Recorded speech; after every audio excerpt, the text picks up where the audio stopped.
정말로 처참한 일이 아닐 수가 없는데요. 먼저 영상을 통해 상황 보시고 이어가 보도록 하겠습니다.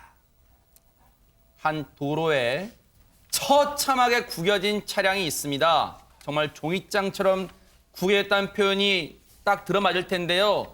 저 안에는 운전자가 지금 타고 있는데요. 지금 소방구조대원분들이 운전자를 구조하기 위해서 안간힘을 쓰고 있는 모습입니다.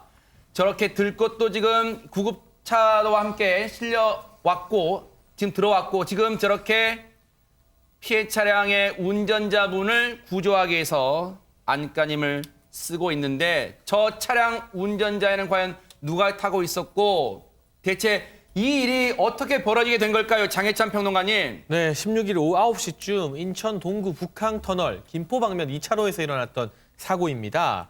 이 40대 남성이 본인 소유의 외제 차량을 운전하다가 앞서가던 경차를 뒤에서 그대로 들이받았습니다. 아하. 이 경차에는 자영업을 하는 40대 여성이 탑승하고 있는 상태였었는데요. 네. 워낙 충돌이 강해서 바로 불이 붙는 화재가 일어났고요. 아유. 소방관들이 출동해서 20분 만에 불을 껐지만 이 여성분이 충격 때문에 사고가 나자마자 바로 차에서 빠져나오지 못하고 운전석에 그대로 있었어요. 아유. 소방관 10분이 이 운전자분을 구출해서 병원 응급실로 이송을 했습니다만 안타깝게도 이미 숨져 있는 상태였다고 합니다. 세상에. 당시 구조 상황에 출동했던 소방대원분의 얘기 들어보시고 이어가 보도록 하겠습니다.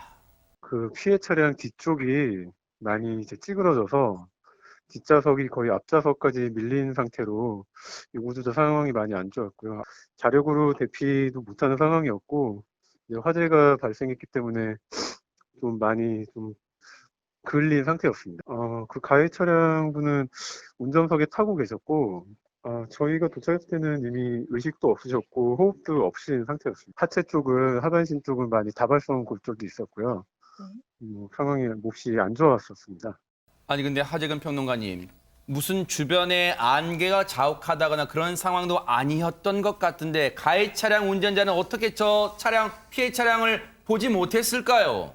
경찰은 또 그게 원인이었을 거라고 추정을 하고 있는데 술이 네. 결국 원인이었을 것이다. 음주운전이라는 얘기예요. 왜냐하면 혈중 알코올 농도가 0.08을 넘었다고 하는데 아하. 이러면 면허 취소 만취거든요. 네. 그러니까 완전히 만취된 상태에서 경찰이 보는 걸로는 술에 취해서 그랬는지 브레이크조차 밟지 않고 그냥 간 것 같다. 세상에. 그렇게 경찰은 이야기하고 있는데 네. 또 그 밖에 과속 여부라든가 블랙박스에 대해서 앞으로 분석할 예정입니다. 현장에서 가해 차량이 브레이크를 밟지 않은 것으로 추정되는 이유는요. 현장에 우리가 보통 급정거를 하게 되면 바닥에 이른바 스키드 마크라고 타이어가 긁힌 자국이 선명하게 남기 마련인데 현장에서는 그런 자국을 찾아볼 수가 없었다고 합니다. 그래서 브레이크를 밟지 않은 것으로 추정하고 있습니다. 그러다 보니까 뒤에서 달려오던 가해 차량의 전속력으로 앞에 있는 피해 차량을 들이받은 상황이 되고 말았는데 아니 이 시국에 음주운전이라니요. 유인경 평론가님. 글쎄요, 평상시에도 음주운전 안 되는데 이 사람은 또 뭐라고 진술했냐면 회식을 했다는 거예요. 바로 그 직전에 회식 전에 아하. 술을 마시고 운전을 했는데 졸음이 왔다. 졸음운전을 했다. 아니 음주에 졸음운전에 어떻게 알고 보면 혹시 또 무면허까지 아닌가 싶기도 하고요. 한 사람의 방심이 한 생명을 앗아갔고 그 가족들이 아프면 어떻게 될지 잘 모르겠고요. 정말 이 뉴스파이터 출연할 때마다 느끼는 건데 어떻게 한 번도 빠지짐 없이 이렇게 경고를 했는데 나오는지 정말 안타깝기만 합니다. 오윤성 교수님 왜 술을 마시고 운전대를 잡습니까? 기억도 안 난답니다. 지금 이게 할 소리입니까? 기억이 안 난다라고 하는 것은 범죄나 사고를 저지른 사람들의 단골 메뉴입니다. 그러니까 매우 주관적인 그 심신 상실을 주장하는 그러한 아주 상투적인 수법인데요. 졸음 운전을 해서 눈을 떠보니까 벌써 사고는 저질렀으니까 자기 기억이 안 날 수도 있겠죠. 그러나 문제는 뭐냐면 이 사람이 술을 먹었다는 사실이죠. 그래서 이제 경찰은 교통사고 특례법상에 있어서 치사 혐의로 일단 입건을 하고요. 지금 이제 음주운전까지 한 상황이니까 이제 윤창호법이라고 하는 특정범죄 가중처벌법상에서 위험운전 치사죄를 적용하는 안을 현재 검토를 하고 있는데 당연히 엄중하게 처벌을 받아야 될 것 같습니다. 백성문 변호사님 하늘나라에서 내려다보고 있을 윤창호 씨가요. 정말 억울하고 분노 때문에 눈을 편히 못 감을 것 같아요.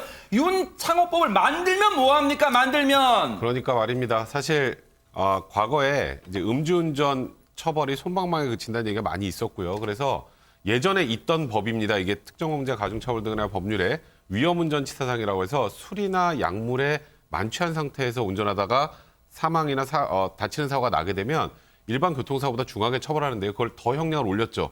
지금 3년 이상의 유기징역 또는 무기징역까지 가능한 상황인데요. 경찰이 근데 왜 바로 이 윤창호법, 소위 말하는 윤창호법으로 입건을 하지 않고 교통사고 처리 특례법 위반, 그러니까 일반적인 교통사고로 입건을 한 거냐면 기준이 좀 애매해서 그래요. 왜요? 그러니까 예전에 이제 보통 관례상 면허 취소 수치가 훌쩍 넘으면 위험운전치사상으로 가고 그거보다 못하면 교통사고 처리 특례법 위반으로 갔는데 지금 딱 그 경계선인 것 같아요. 그러다 보니까 일단은 지금 뭐 엄하게 처벌을 하기 위해서 앞으로 죄명은 변경될 가능성이 많습니다만 네. 어떤 규정이 적용이 될지에 관련해서는 나중에 법정에서까지 다툼이 좀 있을 것 같습니다.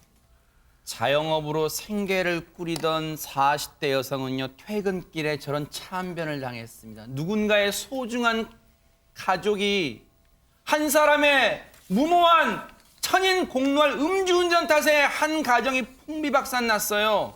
정말로 법이 살아있다면요. 이 운전자 엄벌에 처해 주시기를 눈 부릅뜨고 지켜보도록 하겠습니다.